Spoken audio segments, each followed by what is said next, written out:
Deputado Marcel Van Hatten.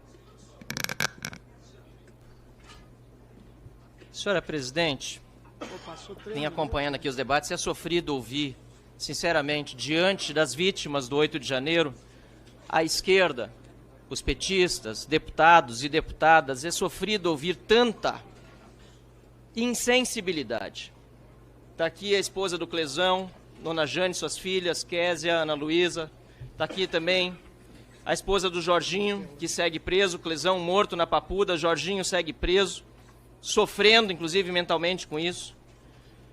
Eu ouço aqui a deputada Érica Cocai, deputado Chico Alencar, deputados que dizem defender os direitos humanos, mas eles não conseguem, infelizmente, enxergar nessas pessoas que estão aqui seres humanos.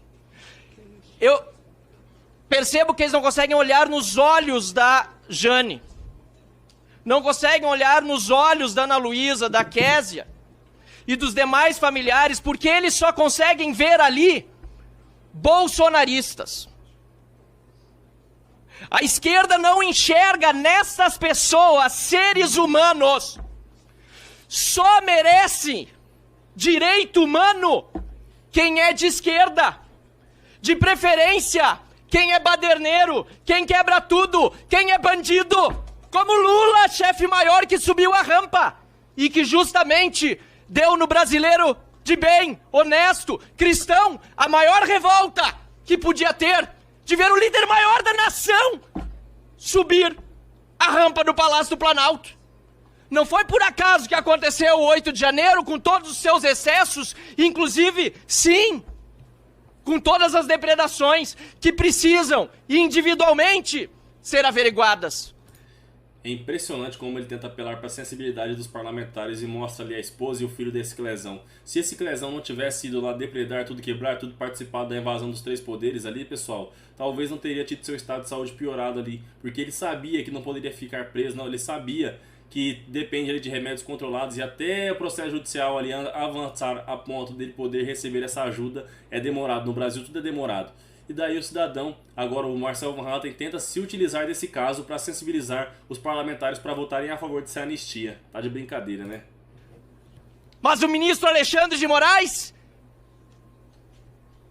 a Procuradoria-Geral da República e todos os envolvidos nessa farsa decidiram não individualizar a conduta e mandar todos para a cadeia no atacado, inclusive muitos que sequer estavam em Brasília. Eu fui a Papuda, deputado Chico Alencar e deputada Érica Cocai, e me sensibilizei com os seres humanos que lá estavam, presos injustamente. Eu quero saber se vossas excelências foram a Papuda visitar honestos, porque eu sei que bandidos vocês visitam. Estupradores e assassinos têm a solidariedade de vocês. Cesare Batista, a dama do tráfico e tantos outros têm os apertos de mão da esquerda brasileira. Mas estes que estão aqui, seres humanos, que têm os seus direitos humanos vilipendiados pela esquerda e por Alexandre de Moraes, não merecem nenhum olhar de compaixão.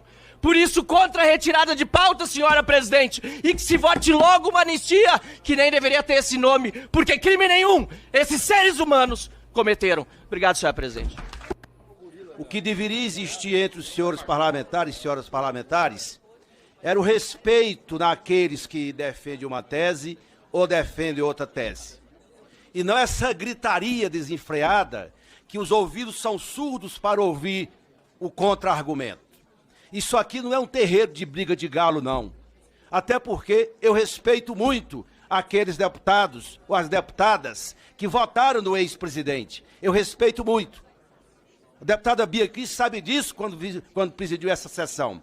Mas o xingamento, o palavrão de baixo calão, isso depõe contra o que é esse fórum importante aqui da casa. Vossas Excelências deveriam... Eu respeito aqueles que estão defendendo a anistia para o ex-presidente. Eu respeito aqueles que foram e orientaram a busca, a tentativa de golpe no dia 8 de janeiro. Que estão sendo condenados ou não. Eu respeito a opinião daqueles que querem votar a anistia. Eu tenho uma opinião diferente. Não é momento para isso. O país pede outra discussão, outro debate. E Vossas Excelências, sequer alguns aqui, têm ouvidos abertos para ouvir o contra-argumento.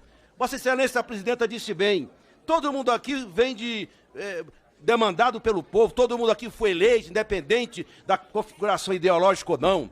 Eu nunca, aliás, eu quero dizer aqui, alguém, quando eu terminei de falar, deputada Bia, falou assim, cuecão não sei o quê. Isso, é bom dizer aqui, talvez eu seja um dos poucos aqui que não tem um processo da justiça. Fui inocentado em tudo, então eu solicito que vocês respeitem como eu respeito vocês, aqui nesta comissão. Porque isso aqui é um fórum importante desta casa. Isso aqui não é para ficar fazendo xingamento indevido. Aqui tem que prevalecer o respeito, porque é ele que nutre as relações interpessoais e políticas aqui dentro com base no diálogo. Dito isso, senhora presidenta, eu quero fazer aqui uma manifestação importante sobre a economia brasileira, sobre o nosso governo. O Brasil hoje está vivendo um momento especialíssimo. A economia se recuperou e hoje todas as indicações que temos é que o Brasil entrou no ritmo acelerado e sustentável de crescimento de sua economia. Até o PIBão cresceu para aqueles agorentos que torcem contra o Brasil e contra a nossa economia popular. A deflação que é anunciada, sabe por quê? Porque os preços dos alimentos estão caindo. Isso é muito importante. Os preços estão diminuindo e o país entrando num processo de crescimento com sustentabilidade, geração de emprego e renda. O emprego está sendo gerado e a inflação sob controle. Portanto, o Brasil caminha para ter um crescimento esse ano em mais de 3% do PIB, porque no período que o Lula governa o Brasil, nós já temos, em média, quase 3% de crescimento. Esse é o Brasil real. O Brasil que foi retirado do mapa da fome, das pessoas que deixaram de migrar, que saíram do mapa da fome e agora migraram para uma situação pelo menos confortável através da reorganização dos programas sociais, das medidas que nós aprovamos aqui, dos projetos importantes que nós aprovamos aqui, que dão a governabilidade necessária para que o presidente Lula possa governar e fazer as mudanças que o governo foi eleito diretamente pelo povo e tem que ser respeitado. Aqui não é bravata, as urnas disseram. Tem presidente da República, tem governo, tem previsibilidade, tem estabilidade política e jurídica. Até porque nós aprovamos todas as matérias aqui nesta casa. Inclusive, com muitos que no dia de hoje, alguns até defendem a anistia, que eu respeito. Eu tenho uma posição absolutamente contrária. Acho até que tem as pessoas mais simples foram levadas a cometer esses crimes. Aqueles que orientaram, aqueles que financiaram. Eu sempre disse, se é para condenar, tem que condenar o de cima. Aqueles que organizaram, patrocinaram e fizeram aquele atentado. Não ao presidente da República, a um ou outro, mas sobretudo à democracia, ao parlamento, ao poder judiciário, aos três prédios que simbolizam a República. É por isso, senhora presidenta, que esse momento é muito especial para o Brasil.